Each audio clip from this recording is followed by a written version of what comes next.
Selamat hari Minggu jemaat yang terkasih.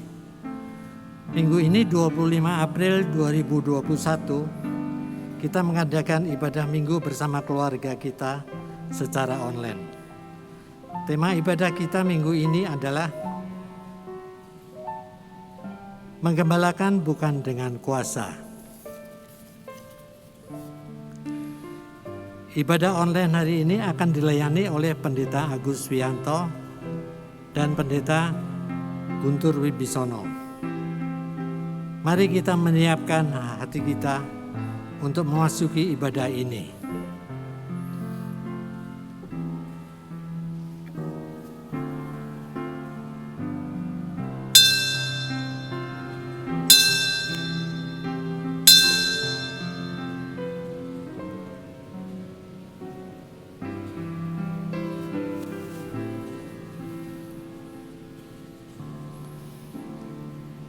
Tuhan adalah gembalaku, takkan kekurangan aku. Ia membaringkan aku di padang yang berumput hijau. Ia membimbing aku ke air yang tenang. Ia menyegarkan jiwaku. Ia menuntun aku di jalan yang benar, oleh karena namanya.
marilah kita mengawali ibadah kita di dalam sebuah pengakuan bahwa ibadah ini berlangsung di dalam nama Tuhan yang menjadikan langit dan bumi, yang senantiasa memelihara pekerjaan tangannya. Damai dan kasih Tuhan beserta saudara-saudara dimanapun berada.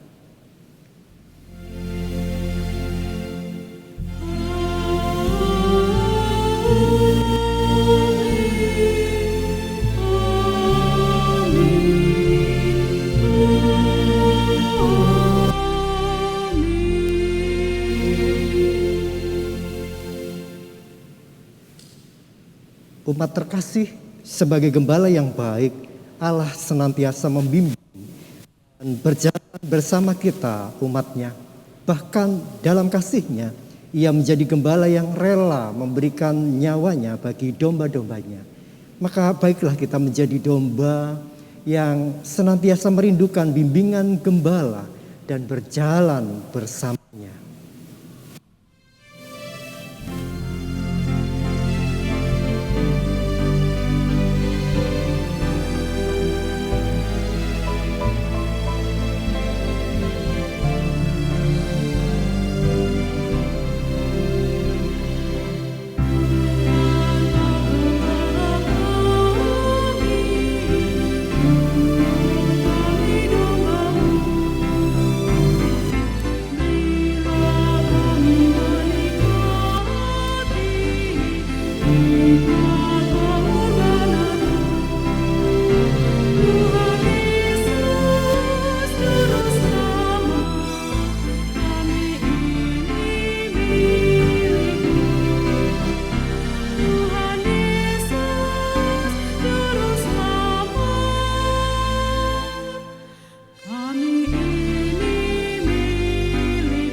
Setelah sepekan berlalu, mari kita datang ke hadirat Tuhan untuk melihat hati dan jiwa kita.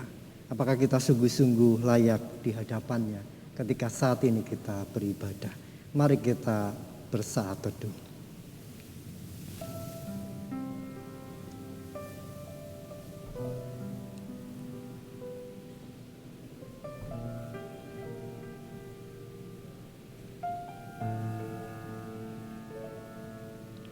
Sebagai gembala yang baik, Engkau tidak pernah berhenti menuntun kami tiap hari lepas sehari.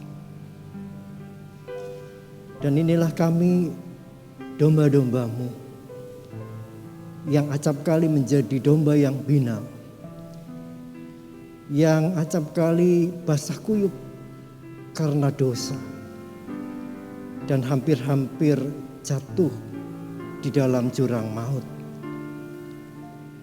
Ampuni kami Tuhan, tatkala kami kurang mampu mendengar suara lembut Tuhan sebagai gembala kami. Maka ya Roh Kudus, ajarlah kami untuk mampu mengidentifikasi mana suara Allah dan mana yang bukan. Maka biarlah sebagai domba-domba-Mu, kami boleh dikuduskan, jalan kami kembali diluruskan.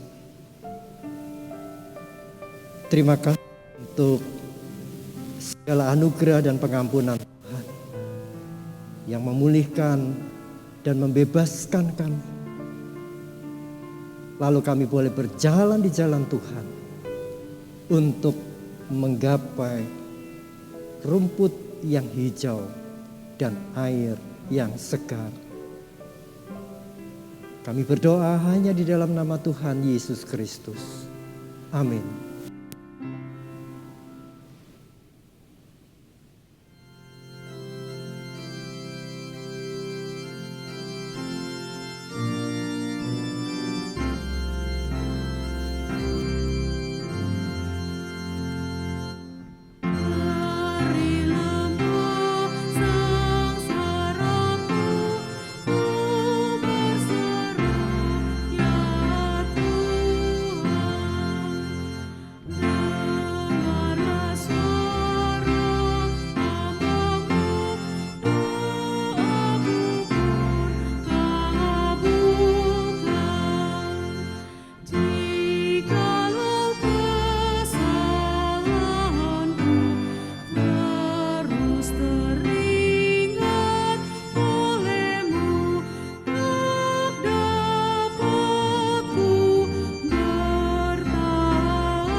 Bagi kita yang sungguh-sungguh mengaku dosa di hadapan Tuhan dan menyerahkan kehidupan kita untuk dibaharui oleh Roh-Nya, maka sambutlah berita anugerah dari Tuhan seperti tertulis dalam Kisah Rasul 4 ayat 11 sampai dengan 12. Yesus adalah batu yang dibuang oleh tukang-tukang bangunan, yaitu kamu sendiri.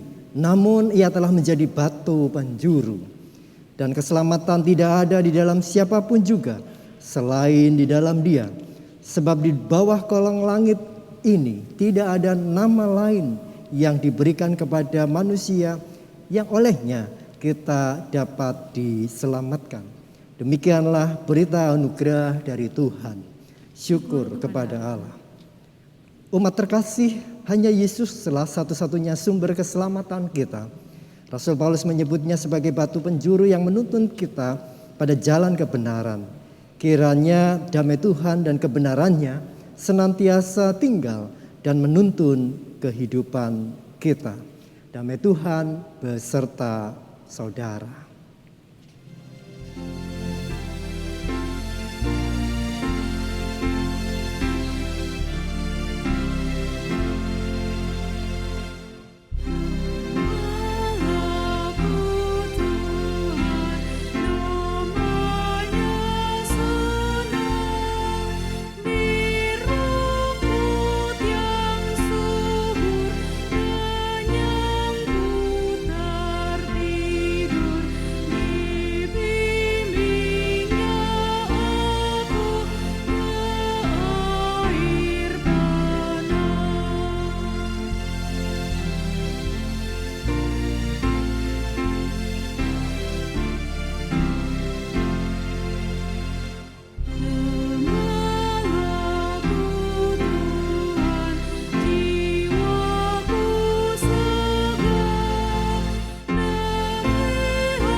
Kita akan bersama persatuan siapkan hati dan jiwa kita untuk menerima pelayanan sabda, kita berdoa. Ya Yesus Sang Gembala yang baik, kami bersyukur karena Tuhan terus menuntun kami. Maka tolonglah kami untuk berjumpa dengan Sang Gembala Sabda, supaya kami sungguh-sungguh memperoleh air yang sejuk dan rumput yang segar di kehidupan kami. Tentu bukan hanya berorientasi pada materi, tetapi hati kami terus tertuju kepada harta surgawi, yaitu kehidupan dan keselamatan yang Tuhan janjikan. Berbicaralah ya Allah Roh Kudus, karena kami siap mendengar dan kami berdoa hanya di dalam nama Tuhan Yesus Kristus. Amin. Umat terkasih, Yesus adalah gembala yang baik. Gembala yang baik tentu mengenal domba-dombanya. Maka terimalah Injil Yesus Kristus menurut Yohanes, Injil Yohanes pasal 10 ayat 11 sampai dengan 18 sebagaimana diceritakan dalam tayangan berikut ini.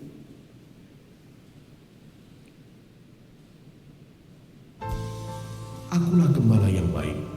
Gembala yang baik memberikan nyawanya bagi domba-dombanya. Sedangkan seorang upahan yang bukan gembala dan yang bukan pemilik domba-domba itu sendiri, ketika melihat serigala datang, meninggalkan domba-domba itu lalu lari, sehingga serigala itu menerkam dan mencerai-beraikan domba-domba itu. Ia lari karena ia seorang upahan dan tidak memperhatikan domba-domba itu. Akulah gembala yang baik, dan aku mengenal domba-dombaku, dan domba-dombaku mengenal aku. Sama seperti Bapa mengenal aku, dan aku mengenal Bapa, dan aku memberikan nyawaku bagi domba-dombaku. Ada lagi padaku domba-domba lain yang bukan dari kandang ini. Domba-domba itu harus kutuntun juga, dan mereka akan mendengarkan suaraku, dan mereka akan menjadi satu kawanan dengan satu gembala. Bapa mengasihi aku, oleh karena aku memberikan nyawaku untuk menerimanya kembali. Tidak seorang pun mengambilnya daripadaku, melainkan aku memberikannya menurut kehendakku sendiri. Aku berkuasa memberikannya dan berkuasa mengambilnya kembali. Inilah tugas yang kuterima dari Bapakku.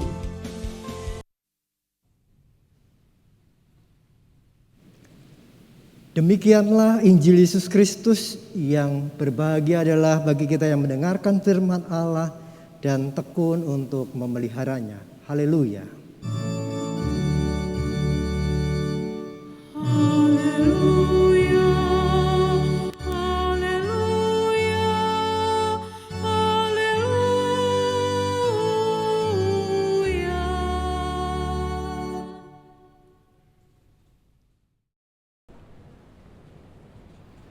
Tema kebaktian hari ini adalah mengembalakan, bukan dengan kuasa.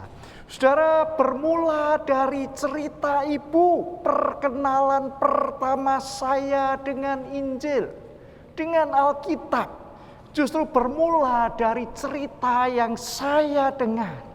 Ada cerita dari ibu saya, ibu yang sederhana, ibu yang tinggalnya di Parakan Temanggung, sekolahnya tidak begitu tinggi. Kata-katanya juga kata-kata yang terbatas.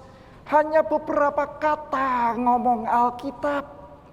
Tapi itu yang mempengaruhi gambaran cerita-cerita Alkitab. Lalu ditambah lagi, diperlengkapi lagi dengan cerita dari guru sekolah minggu. Guru sekolah minggu saya, guru sekolah minggu di GKI Parakan Temanggung. Namanya Cik Syok Liang. Ceritanya lebih panjang, lebih hidup dari ibu saya. Kalau ibu saya monoton, dia lebih menarik. Kisahnya begini dari cerita ibu, cerita guru sekolah minggu. Suatu waktu kami sebagai anak-anak diajak berpetualang. berpetualang naik Gunung Tabor. Lalu melihat Yesus yang dimuliakan dengan tokoh Musa dan Elia. Saat yang lain, saya diajak jalan-jalan di laut Galilea, laut yang tenang, laut yang teduh dengan angin sepoi-sepoi. Lalu tiba-tiba ada gelombang besar di sana, di laut Galilea. Di hari yang lain saya diajak untuk mendaki Gunung Muria. Lalu ada tokoh Abraham yang membawa anaknya untuk dikorbankan di situ.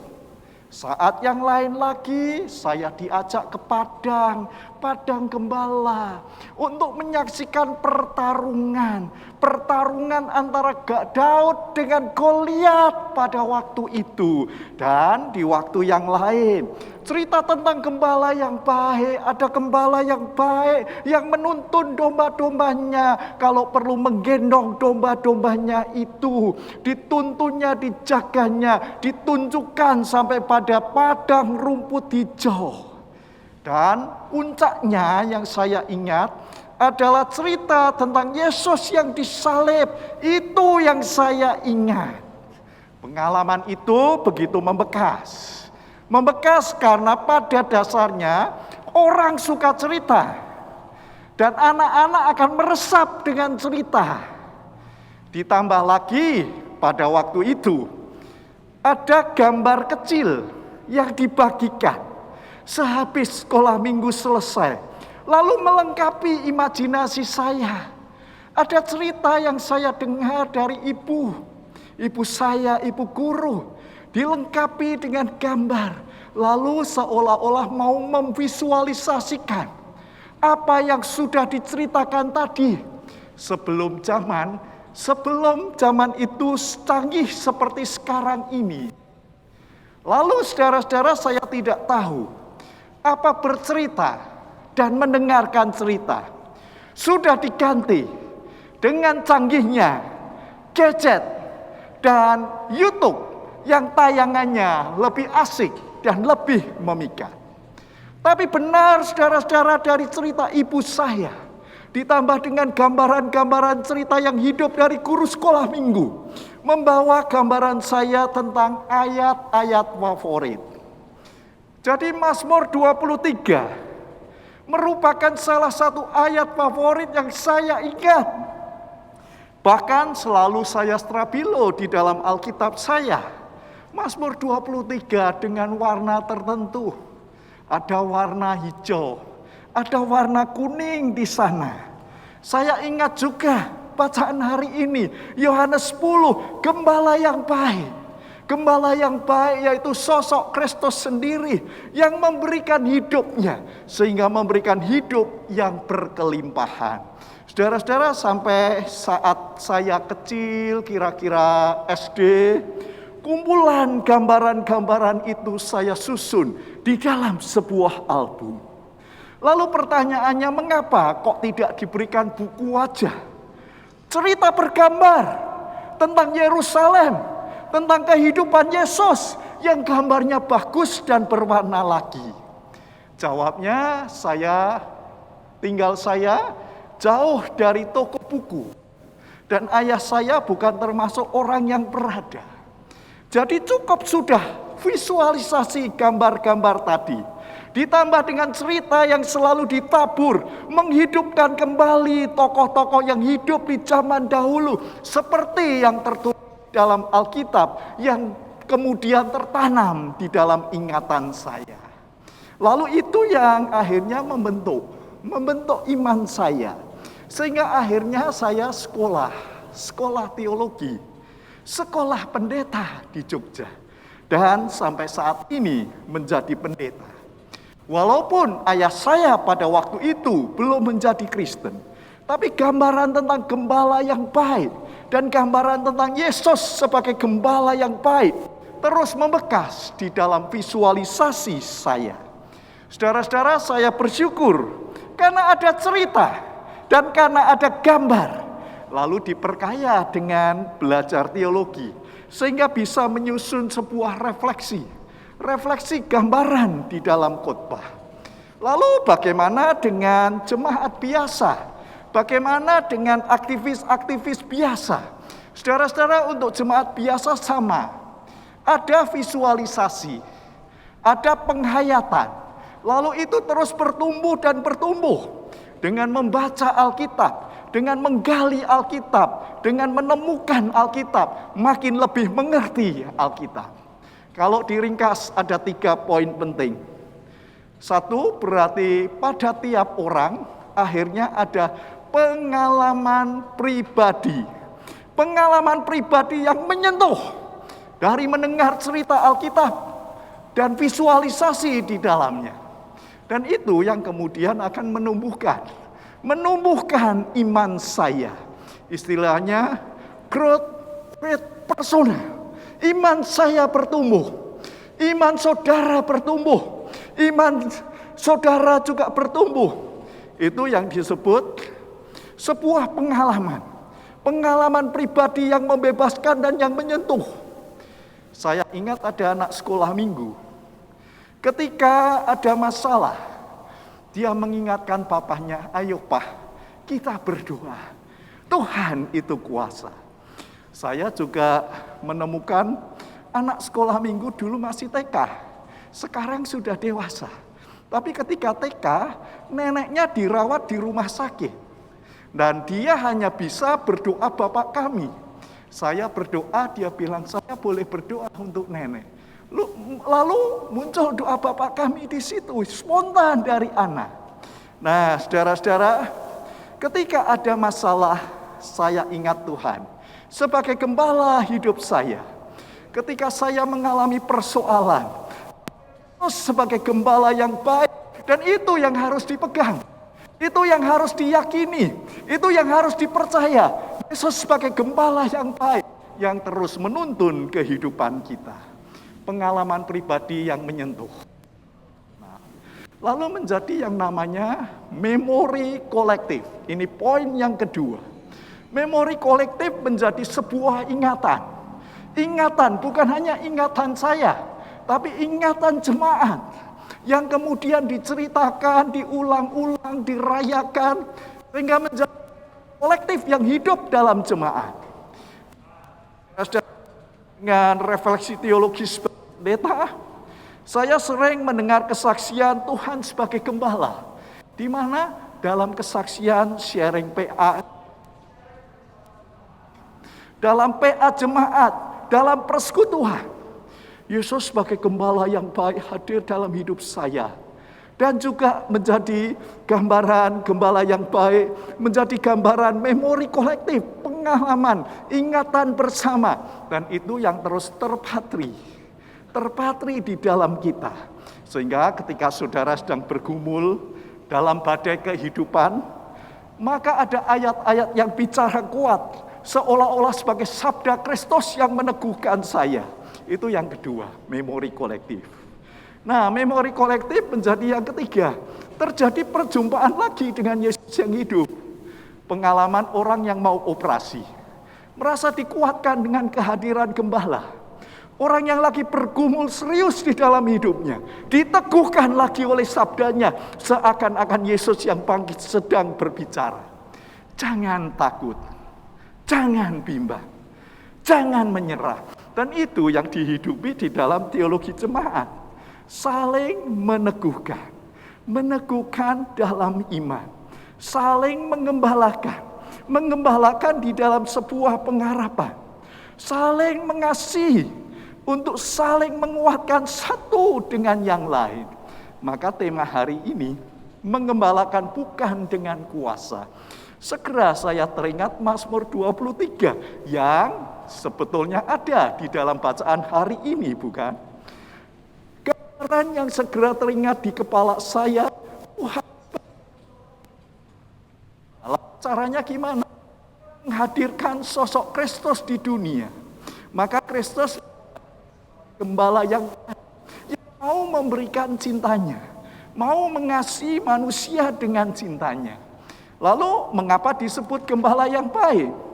Yesus sebagai gembala yang baik bukan hanya mengajar, bukan hanya pandai berkhotbah sebagai sang rabi yang enak menerangkan sabdanya di depan murid-muridnya.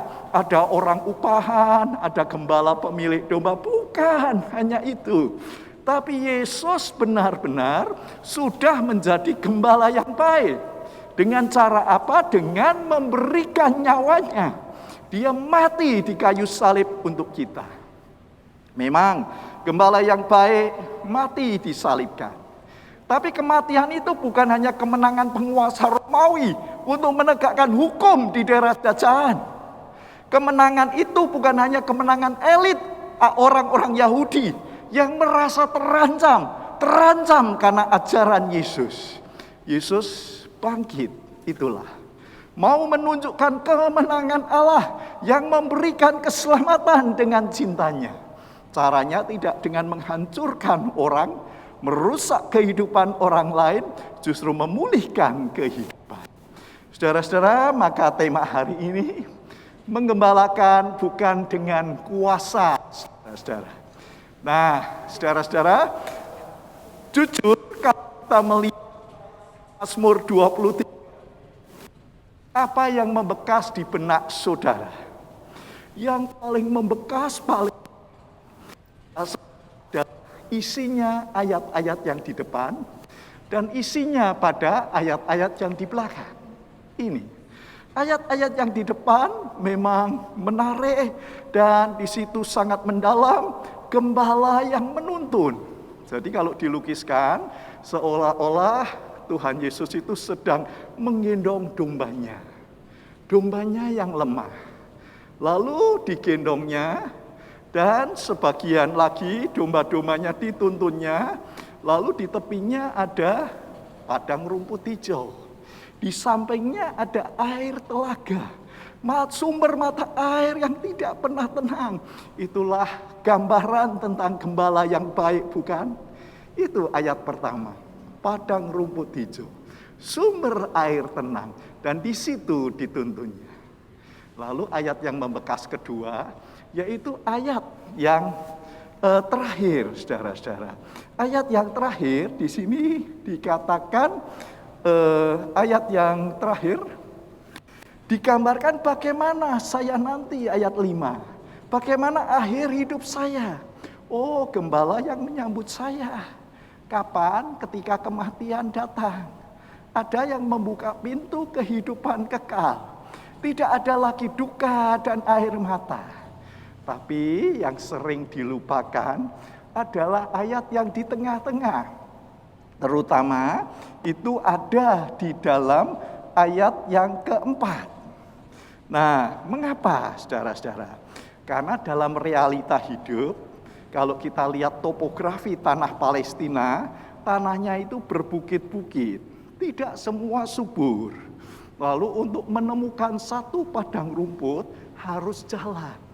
Jalannya kadang-kadang jalannya jauh, berkilo-kilometer jauhnya, baru menemukan satu padang rumput. Kadang-kadang jalannya licin, tapi domba-domba itu harus berjalan. Kadang-kadang jalannya berbatu-batu, orang bisa terantuk. Tetapi disitulah saudara-saudara yang menjadi penguatan kita, siapa yang menuntun kita berjalan.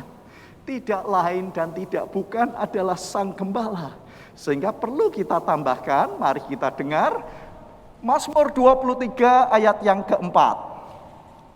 Mazmur 23 ayat 4.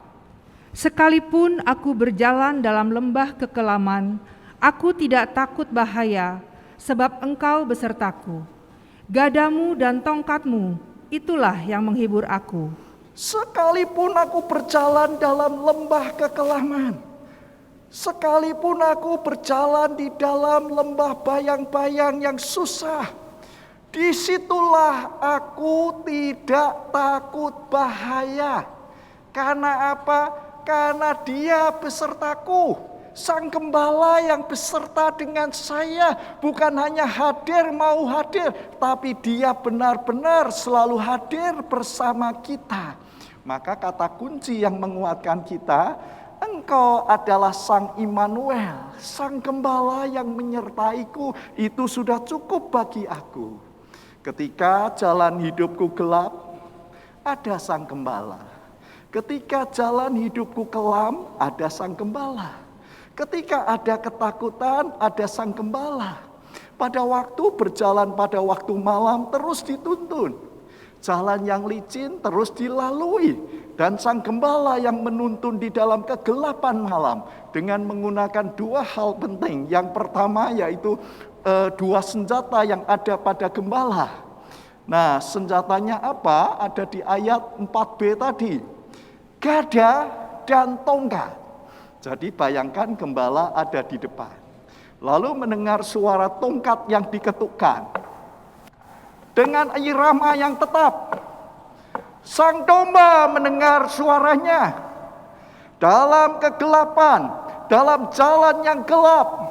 Di depan ada hentakan tongkat dengan ritme tertentu, bunyi tertentu. Sang domba itu mendengar bunyi yang tidak asing. Terasa nyaman dalam kegelapan? Ya, karena Sang Gembala ada di depan. Kita terus berjalan hanya dengan ketukan tongkat itu. Bagaimana dengan gada?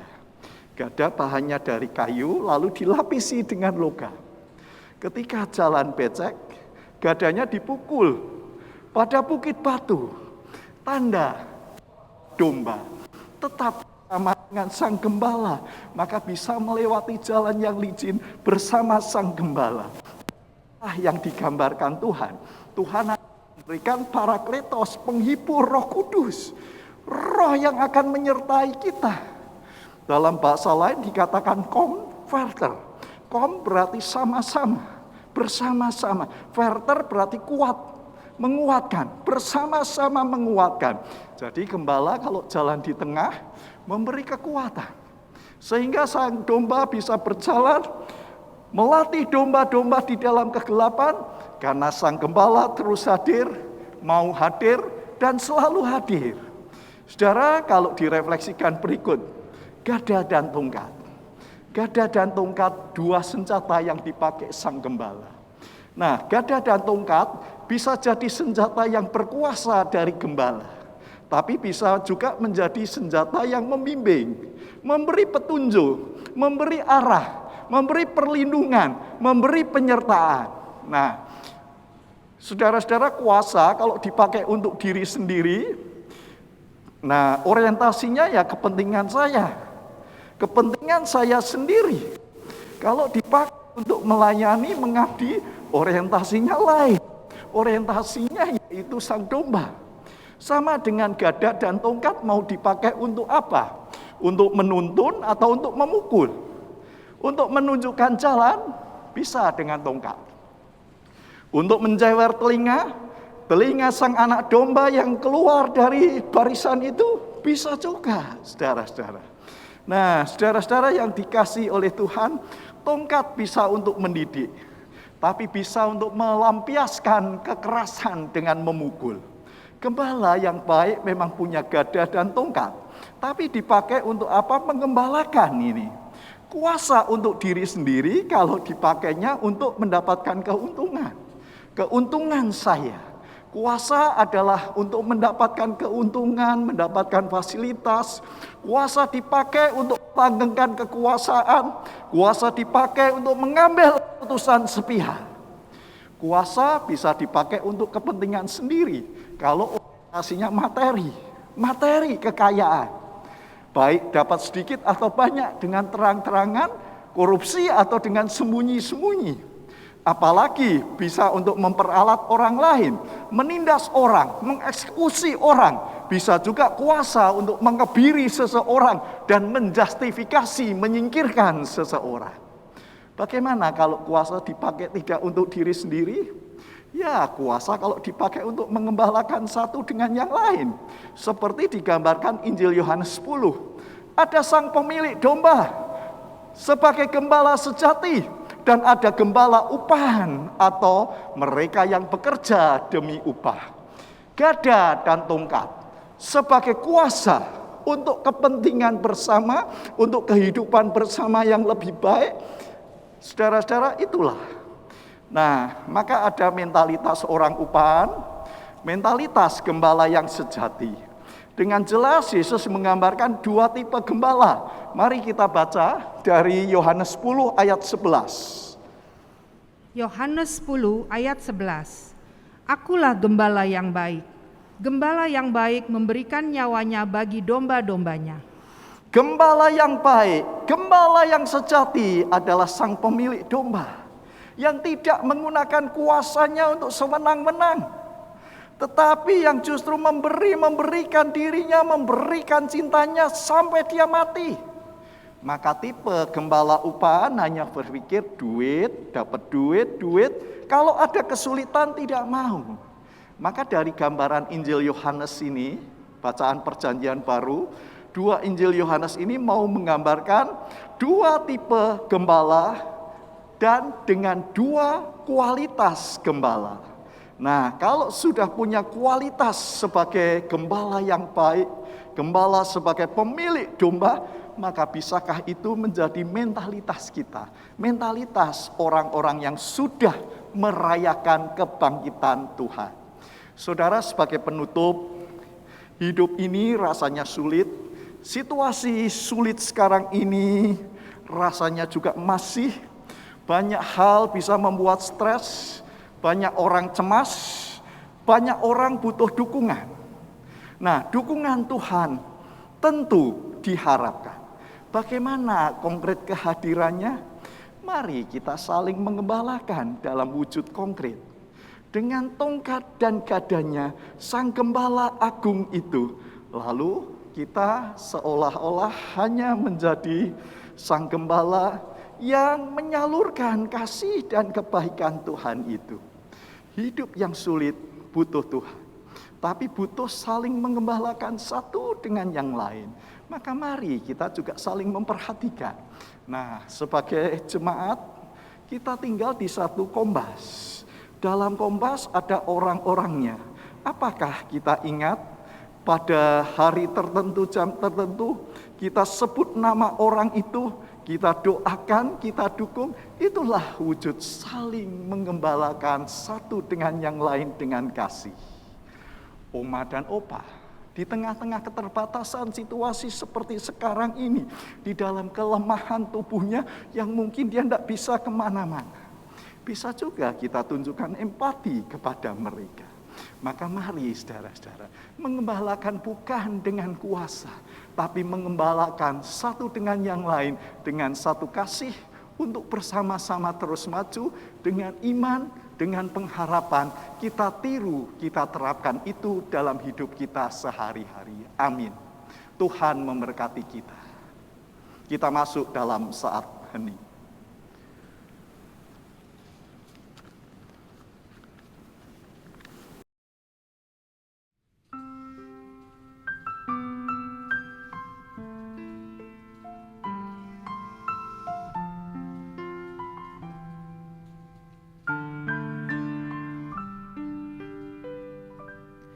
Saat ku berjalan, kasih-Mu menerangi langkahku. Tak ku bimbang, karena ku tahu Kau bersamaku. Kau lebih tahu yang terbaik bagiku. Kau lebih sanggup pulihkan hidupku. Ku berserah, ku percaya hanya Yesus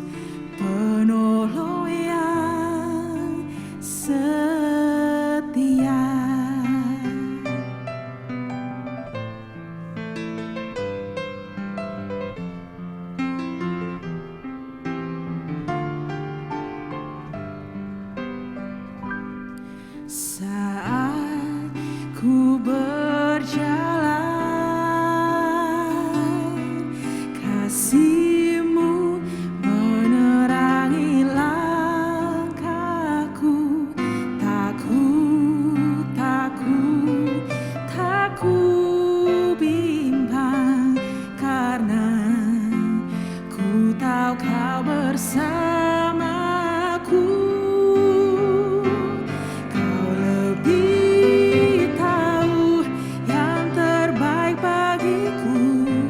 Kau lebih sanggup pulihkan hidupku. Ku berserah, ku percaya hanya Yesus penolong yang setia.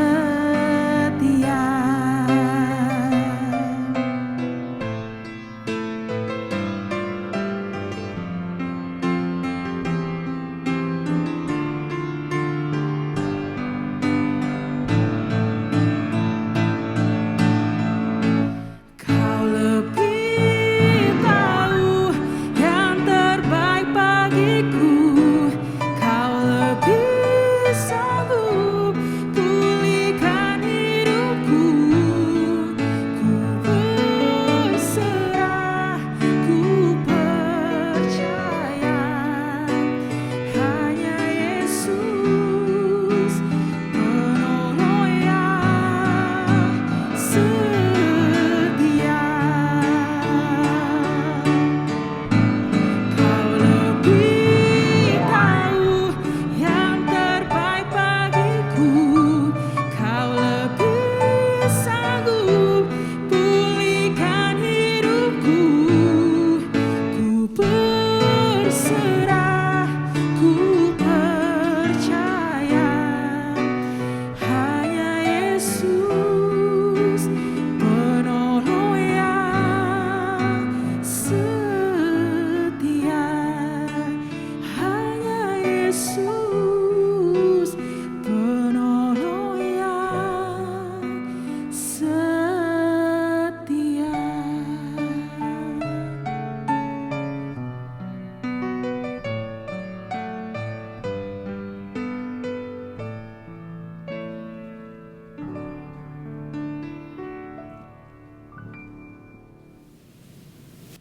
Marilah kita bersama dengan umat Allah di masa lalu, masa kini, dan masa depan, mengingat pengakuan pada baptisan kita menurut pengakuan iman rasuli demikian. Aku percaya kepada Allah, Bapa yang Maha Kuasa, Khalik langit dan bumi, dan kepada Yesus Kristus, Putra Allah yang tunggal Tuhan kita, yang dikandung dari Roh Kudus, lahir dari anak darah Maria, yang menderita sengsara di bawah pemerintahan Pontius Pilatus, disalibkan, mati dan dikuburkan, turun ke dalam kerajaan maut. Pada hari yang ketiga, bangkit pula dari orang mati dan naik ke surga, duduk di sebelah kanan Allah, Bapa yang Maha Kuasa, dan dari sana Ia akan datang untuk menghakimi orang yang hidup dan yang mati. Aku percaya kepada Roh Kudus, gereja yang kudus dan am, persekutuan orang kudus, pengampunan dosa, kebangkitan orang mati, dan hidup yang kekal. Amin. Umat terkasih, mari kita bersama menaikkan doa-doa permohonan kita. Mari kita berdoa. Hadiah Injil Tuhan boleh meneguhkan kami bahwa Allah sendirilah yang terus menjadi gembala agung di kehidupan kami. Maka biarlah kami boleh seturut pada segala kehendak Tuhan, supaya kami menjadi domba-domba yang taat, lalu menjadi cerminan bagi sesama kami. Dalam rasa syukur kami memohon belas kasih Tuhan, supaya Engkau Sang Gembala Agung boleh melawat negeri kami, khususnya bagi pemulihan saudara dan saudari kami yang terkena bencana di NTT. Untuk segala perhatian, donasi, dan pendistribusiannya, agar itu boleh berjalan dengan baik dan tepat sasaran. Kami terus berdoa untuk musim pandemi ini, tatkala vaksin secara bertahap terus dijalankan, biarlah itu boleh diimbangi dengan sebuah sikap hidup yang tidak abai dengan masker, dan rakyat boleh terus menjaga protokol kesehatan. Berkati untuk pemerintah yang terus berupaya menggerakkan roda perekonomian, dan kesejahteraan banyak orang boleh diperhatikan. Lalu para pemimpin negeri ini boleh mencontoh hikmat Allah sebagai Gembala Agung. Dalam doa demi doa kami juga berdoa agar setiap upaya-upaya peribadatan dimanapun berada, Tuhan berkati. Untuk setiap jaringan, untuk setiap pihak yang terlibat, semuanya boleh Tuhan bimbing. Tuhan, kami mengingat pula untuk saudara dan saudari kami yang ada dalam pembaringan mereka ketika mereka sakit. Dalam pergumulan dan persoalan yang berat, kami percaya Gembala Agung itu terus menuntun dan menjadi gembala bagi setiap umat-Mu. Maka biarlah kami kembali melangkahkan kaki kami untuk kembali ke kehidupan kami hari lepas hari, dalam ketaatan kami sebagai domba-domba milik Kristus. Karena kami berdoa hanya di dalam nama Tuhan Yesus Kristus. Amin. Mari masyurkan nama Tuhan dengan membawa ucapan syukur kita kepadanya. Ingatlah pesan pemazmur dalam Mazmur 22 ayat 23. Demikian bunyinya. Aku akan memasyurkan namanya kepada saudara-saudaraku dan memuji-muji Engkau di tengah-tengah jemaat. Marilah kita naikkan syukur kita dengan tak henti-hentinya memasyurkan nama Allah yang agung, serta memuji Dia dalam kehidupan kita hari demi hari. Bagi jemaat yang rindu untuk memberikan persembahan syukurnya, dapatlah mengirimkannya dengan cara transfer kepada rekening GKI Cinere di Bank Mandiri dengan nomor 1010080145582. Jemaat dapat memberikan keterangan apakah persembahan kantong hitam, kantong merah, persembahan bulanan, atau persembahan syukur lainnya. Jemaat juga dapat mengirimkannya melalui QR Code yang tercantum dalam warta jemaat.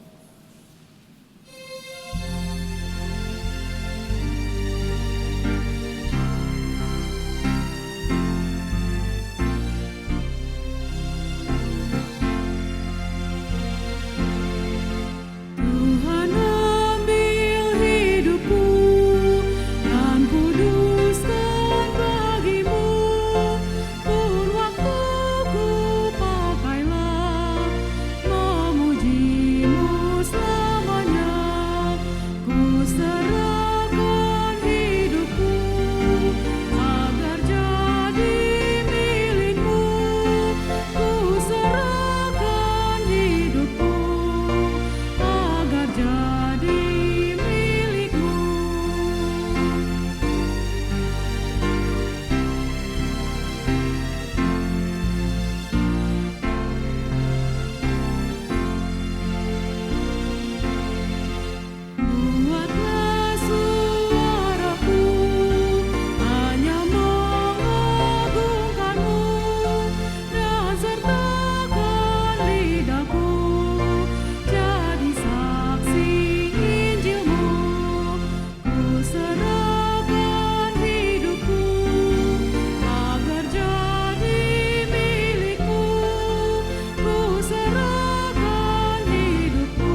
Marilah kita berdoa.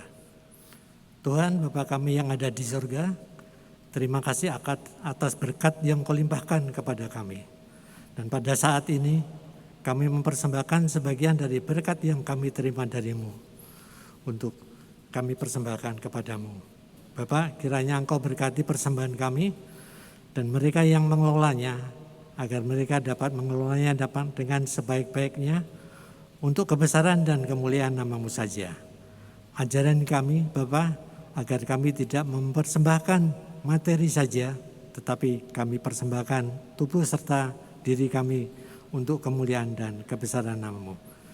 Demi Yesus Kristus anak-Mu yang tunggal, kami berdoa dan mengucap syukur. Amin.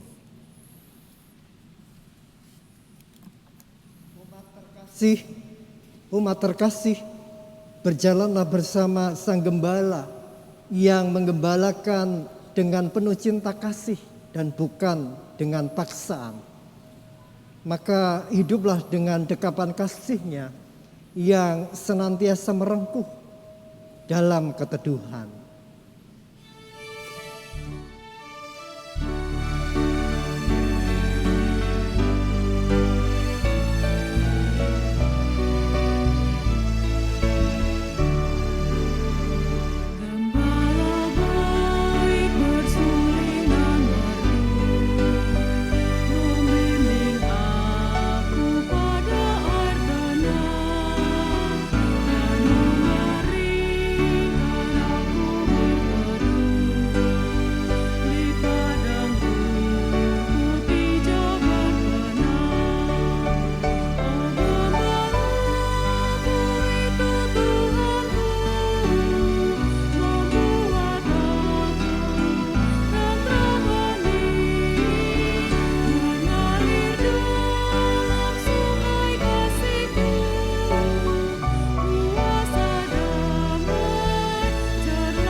Maka arahkanlah hati dan jiwamu kepada Allah yang penuh kasih dan berjalanlah bersama Kristus Sang Gembala Agung.